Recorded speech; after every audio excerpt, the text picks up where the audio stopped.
All right. Hi, everyone. This is my name is Kieran, and I'm going to be showing you how to use tmux, specifically how it works into my workflow. So I use the terminal a lot. I'm pretty much always in the terminal, or I've got a pane or tmux server running. I use Vim as my editor. I use it for both code and prose. And I'm honestly like rarely out of that environment for running tests or anything. But when I am, I'm using Chrome. That's not super important to this though. So tmux, for those that don't know, I am going to assume a little bit of familiarity, but just briefly, for those that don't know, tmux is a terminal multiplexer. It's kind of a fancy thing that lets you connect a whole bunch of different terminal sessions and kind of suspend them and then resume them, and they just kind of work in the background. And you can do some really cool stuff like have panes, which are like Vim splits. I'm also going to assume that you kind of understand what the terminology of tmux is. So there's a server, there's multiple sessions, there's windows within those sessions, and then there's panes. If those terms don't mean anything to you, I encourage you install tmux and then check the manual. Or there's a fantastic tmux book, I think available at pragprog.com or something like that. I'll have links in the README. But this is specifically for how I use tmux and how I've adjusted my workflow to work with tmux. So I'm in an iTerm window right now. I don't have a tmux server. I do have a tmux server running. So what we're going to do is we're going to create a new session in tmux. So we're going to type tmux new session, and we're going to give it a name, and this will just be Screencast. And as you can see down there at the bottom, it's got the name of the session, and it also has that one bash, so that's the only window that's running. Okay, so what I want to do is I want to run my tests from tmux, or specifically I want to be able to trigger my tests from Vim. So I'm in this project, it's a node project, and it has like 13 tests in Mocha. So I can run make to run them, and then I can open up my editor, and like let's say I want to edit this file, and then I edit something like this, and hopefully it'll break, and it does break, and that's great. But like I had to kind of get out of my editor to do that, and that's kind of a context switch, something I'd rather avoid. So there are a couple of alternatives to that. I'm going to be going over specifically like 3 or 4 Vim plugins that work to solve this problem, although there are plenty of solutions. So from a bare point of view, what you could do is you could open up a new tmux pane, and I don't even think that'll open in the, oops. Right, so now we're in the same directory, and then I could edit something. I'd go over here and I could type make, and that works.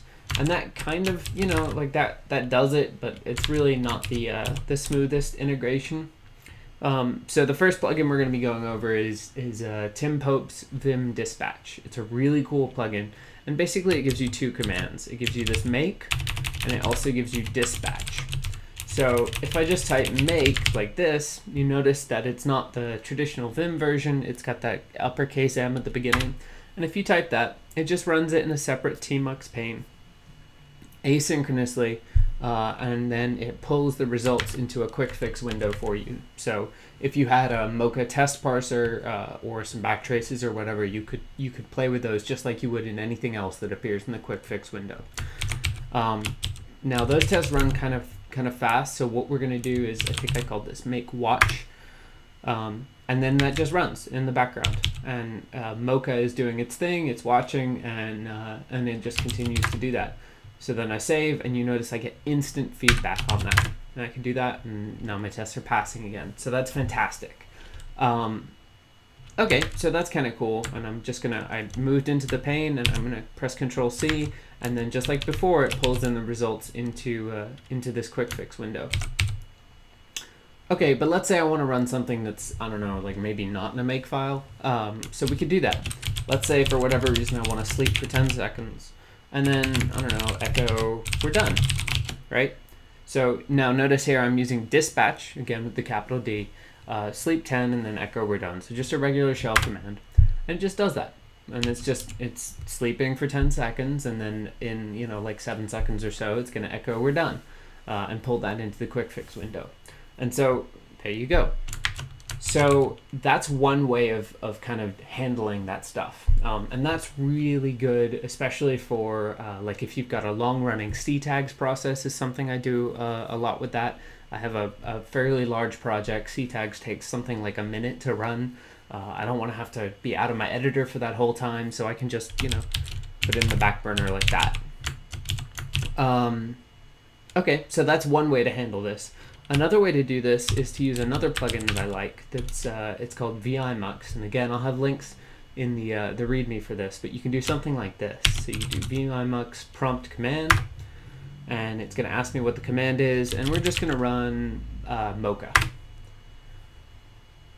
and it just ran it, right? And so you can see the passing at the bottom. So what it did was it opened up a new pane for me, and it put that pane in the same directory, and then on top of that, it ran the command. But it's just a regular pane. I can interact with it just like I normally could. So, you know, I can do whatever I want here.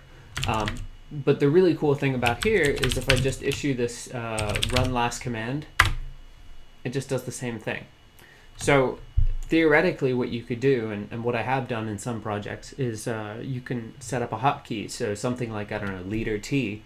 And when you press leader T, it just, you know, it just executes vmux or vimux run last command. So then you can get, you know, on-demand running of your tests. So maybe you don't want it to watch for file changes, or maybe you don't have that capability, or maybe your files or your test suite just takes too long to run every time the file changes. You could do something like just trigger it from a key combination and just have it run. So that's another really good way of handling it too. And obviously, just like any other tmux pane, you know, this is just a standard pane. You can move it around. If you want to get full screen here, you can do your prefix key in Z, just like in normal tmux, because it is just normal tmux. And then you can resume that. You can mess with the ordering there. So something like that, and then, you know, you just do the same thing, and then maybe you have it to your right, and it's just there. Another thing that I like doing is something like this. So you have it clear first, and then you run your stuff. So that way, when you do that, you always got a clear slate. And various test runners will clear it already anyway, so you can tell them to do that, or you could have it in a make file or just whatever in a project-specific vimrc. It's up to you, but that gives you a lot of power right there alone. So that's two plugins that we've gone over, and the other plugin that I really like is one that I'm using already here. You notice I can easily move from the Vim pane to the left to the tmux pane on the right, like they're kind of interchangeable, and I can open up Vim splits and I can move between the three panes here almost as if they're the same thing. I don't have to press any special combinations. That's because of a plugin called tmux navigator. So if we go to my vimrc here, yeah, right there on line 24. So I have this Vim tmux navigator, and basically that just, like I said, it just lets you do this, and you have to set something up in your tmux config file. And again, I'll have links to this in the README, but you can do something like that. That gives you a lot of power. The only other plugin that I'm using right now is and it's been here the whole time, but you've got this line at the bottom, which kind of matches my my Vim Airline plugin. So I've got this Vim Airline plugin, but then I also have this tmux line plugin, and basically it just makes them look the same. So you get the same sort of information in your tmux line, and then if you change the color scheme, so let's say you're using like the tomorrow night color scheme or the base 16 color scheme or whatever weird color scheme you're using, if it has an airline theme for it, it'll match it with the tmux theme, which is really cool. And then you can take a snapshot of that with the I think it's tmux line snapshot. There we go. And you just tell it where to store that, and then just make sure you source that in your tmux config file. So the only other thing that I wanted to discuss just briefly was if we go to where are we going? Right. Okay, so the only other thing I wanted to talk about quickly was in tmux, one of the things that you may have gotten used to if you're using iTerm, this is specifically for Jeff, by the way. Hi, Jeff. But if you're used to iTerm, you might be pressing Command K all the time.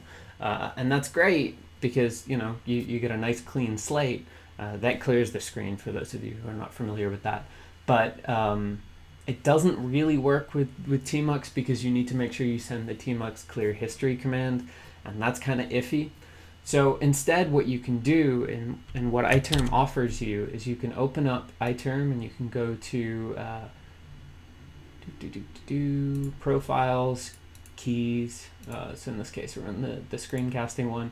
And you can see I've already got it here, but basically you would press this little plus button down here and you type in your key combos. So if you've got muscle memory for Command K, then you'll type in Command K here, and you'll go down here to send hex code, and then you'll type in the hex codes that correspond to what you want. So in my case, I have the following hex code. I have the 0x1c, which is control and backslash, and then I have 0xcb, which is K. So basically what that does is it sends, when I press Command K, it sends my prefix key, which is control and backslash, and then it sends K. So what that means is if I check my tmux file, so over here, it is on line 31, I have this thing, which is bind K, send keys -R, so that resets the terminal. It's equivalent to pressing clear. And then clear history clears the tmux history, and then send keys enter, just make sure I press the enter button. So if I do something like this, and I open a new window, and I check the files, and like whatever, and then I want to get rid of everything, I can press Command K and it'll just do that. Just like you're used to in a regular iTerm window, you have that same functionality.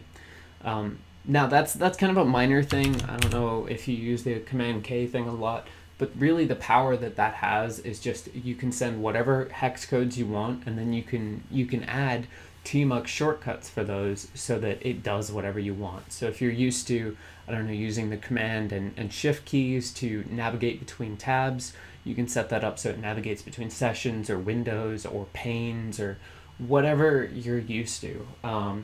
Like if you're used to pressing Command D to open an iTerm tab, you can take over that behavior and have it instead send a hex key combo that tmux interprets and then opens up a new split.